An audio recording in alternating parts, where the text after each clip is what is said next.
자, 2022학년도 대입전형 기본교육이 발표되었습니다. 교육부의 공정성 강화 방안으로 정시 비중이 40% 늘어났죠. 그리고 교과 전형도 강화되었습니다. 벌써 일부에서는 수시와 정시를 구분해서 준비해야 한다고 하는데 과연 그럴까요?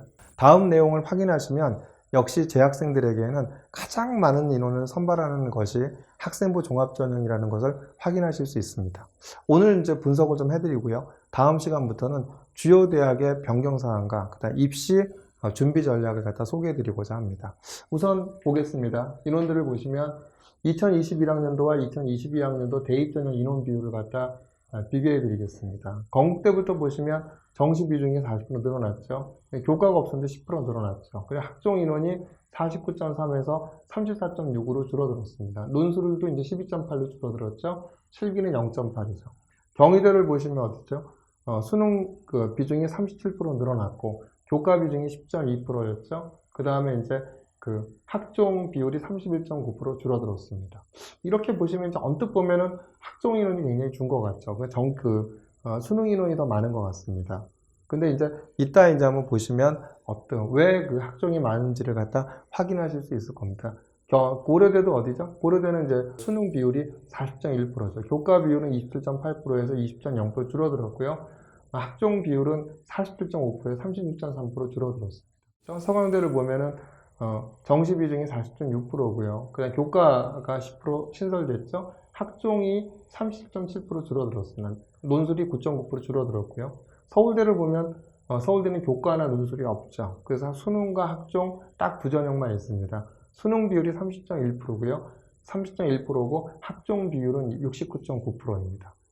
그 다음에 이제 성균관대를 보면은 수능 비율이 39.4%고요. 교과 비율이 9.8%죠. 그 다음에 학종 비율은 36.5% 줄어들었고 논술 비율은 9.7%로 줄어들었습니다. 연세대학교를 보겠습니다. 연세대학교는 정시 비중이 40.1%고요. 그 다음에 교과가 신설됐죠. 13.9%고 그 다음에 학종이 27.6% 줄어들었습니다. 그러니까 학종이 가장 적게 이제 나타나는 부분이 이제 연세대라고 보여지죠.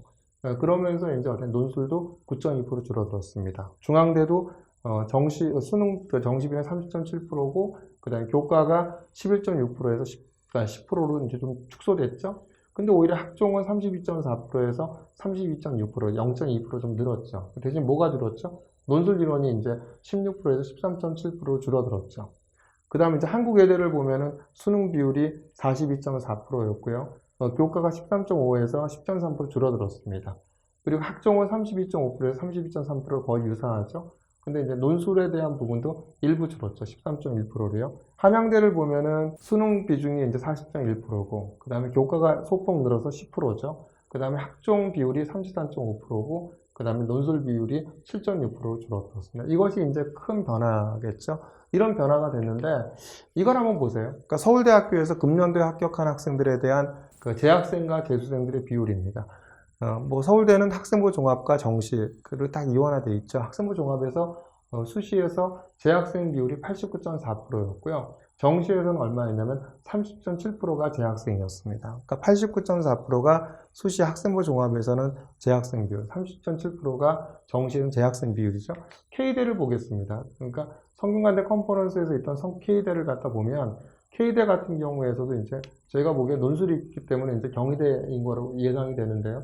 여기서 보시면 뭐가 되죠? 학생부 종합전형에 대한 비율은 연두색이 재학생이고 파란색이 재수생이죠. 그러니까 연두색이 재학생인데 81.6%가 재학생입니다. 그 다음에 12.4%가 재수생 이상이고요. 근데 학생부 종합은 그렇죠. 근데 수능 위주 전형에서는 재학생 비율이 34.7%고요. 재수생 이상은 65.3%입니다. 그러니까 서울대부터 중경외시에 대한 학생들의 합격하는 비율대로 보면 대동소이하지 않나 이렇게 보여집니다. 그래서 이제 80몇 프로, 90%에 가까운 인원이 학생부 종합에서는 아무래도 재학생 비율이 높은 거고 정시 비중에서는 재학생 비율이 3분의 1밖에 되질 않죠.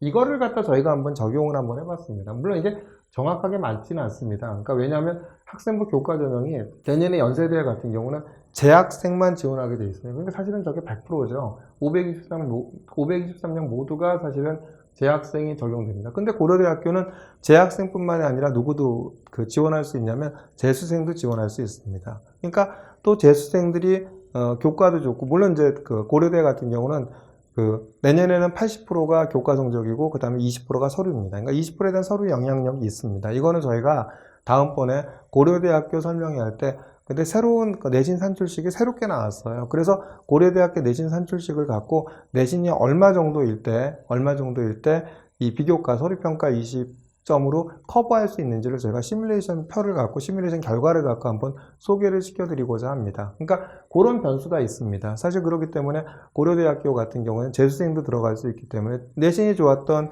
재수생들이 서울대 봤다가 떨어져서 나왔으니 고대에 대한 부분들을 갖다 교과로 안정적으로 가기 위해서 넣는다고 한다면 재수인 비율이 좀 높아질 수도 있죠. 그런 변수가 있기 때문에 그런 변수까지 고려한다고 한다면 조금 더 복잡해질 것 같아서 그냥 교과의 경우에는 어쨌든 간에 그냥 교과든 종합이든 저희가 지금 학생부 종합에 합격했던 비율 81.6%로 저희가 한번 적용을 한번 해봤습니다. 그러니까 재학생 비율이 81.6%이다라는 가정하에 저희가 해봤기 때문에 그런 변수가 있으니까 양해해 주시기 바랍니다. 왜 연대는 재학생만 지원하는데 저게 458명이지?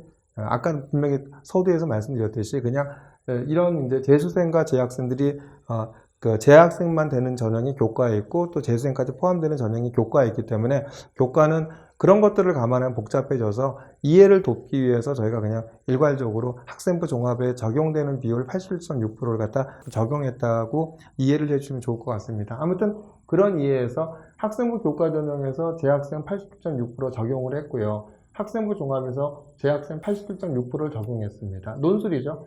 논술을 아까 설명을 안 드렸네요. 논술 같은 경우 어떻습니까? 재학생의 비율이 43.3%고 그 다음에 재수생 이상의 비율이 56.7%입니다.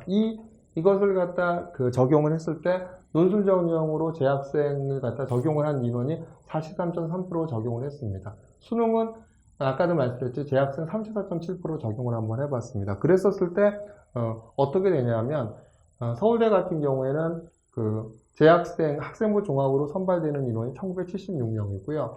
그 다음에 재학생 기준입니다. 1976명이고 수능에서 선발되는 재학생 비율은 340명입니다. 역시 몇 배가 많습니까? 거의 한 6배 정도의 인원이 되죠. 연세대학교도 본다고 한다면 물론 연세대학교 523명이겠죠. 다 100%니까. 아무튼 근데 그냥 80.6% 적용했을 때 학생부 교과로 458명인데 학생부 종합으로는 804명입니다. 81.6% 적용했을 때요. 거기에도 이제 논술은 얼마 149명이고 그 다음에 이제 34.7%를 갖다 정시에 적용해 보면은 522명이에요. 이렇게 봤을 때 뭐가 제일 많냐면 역시 학종이 제일 많다는 걸 아실 수 있습니다. 고려대는 어떻죠?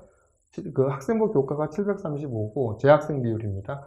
그 다음에 이제 학생부 종합은 1304명이고 그 다음에 논술은 없으니까 그렇고 재학생 같은 경우에 수능 같은 게 493명이죠. 그럼 여기부터 보아도 고대 같은 경우도 몇 배가 많은 거죠. 고대도 2배 이상, 거의 한 2.5배 이상이 학생부 종합으로 선발되는 인원이 정시보다 높은 거죠. 서강대도 보면 학생부 교과에는 151명인데 학생부 종합은 567명이 됩니다.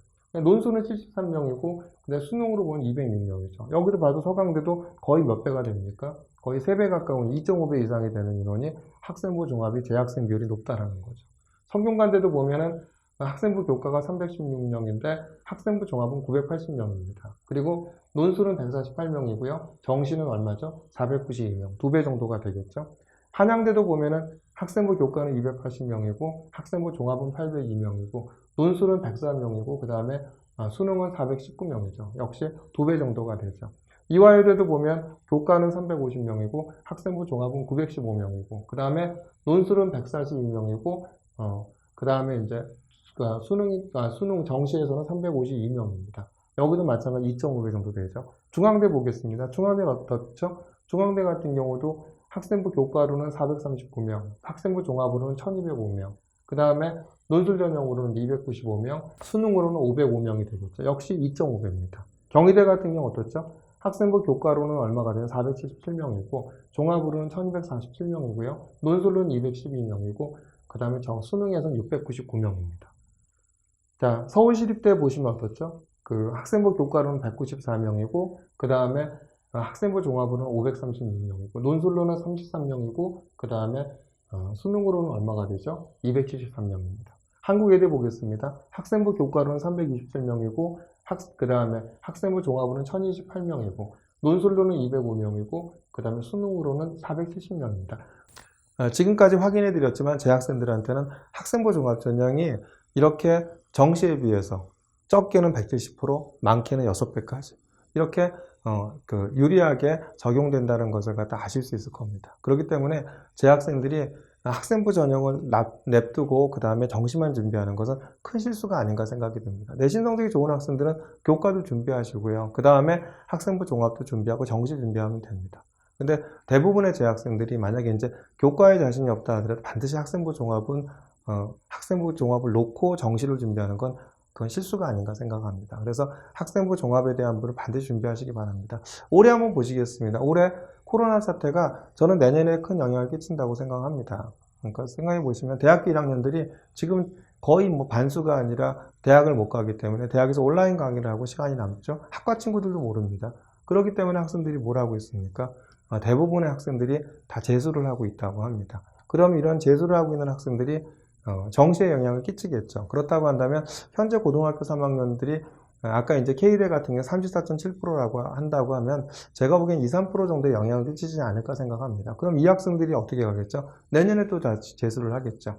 2, 3%의 학생들이 더 많이 재수를 한다고 한다면 내년도 정시에서도 영향이 있을 거라고 보여지는 거고요. 이 2, 3%에 대한 그 영향이 별거 아닌 것 같지만 큰 영향을 끼칠 수 있습니다. 바로 이제 수능 최저 같은 경우는 바로 1%에 의해서 1등급, 2등급으로 바뀔 수 있죠. 그렇기 때문에 반드시 내년에 정시에도 현재 고등학교 3학년들이 재수생들한테 영향을 받았듯이 내년에 고2한테도 영향을 끼칠 거라고 생각을 하기 때문에 물론 정시 준비도 하셔야겠죠. 오늘 분석을 해드린 것처럼 그 재학생들한테는 학생부 위주의 전형이 정시보다는 훨씬 더 유리하기 때문에 반드시 학생부 종합 전형 포기하지 마시고 놓지 마시고 학생부 종합 좀 준비하시면서 정시를 갖다 같이 준비하는 전략으로 하시는 것이 입시에 성공하는 지름길이 아닌가 생각이 듭니다.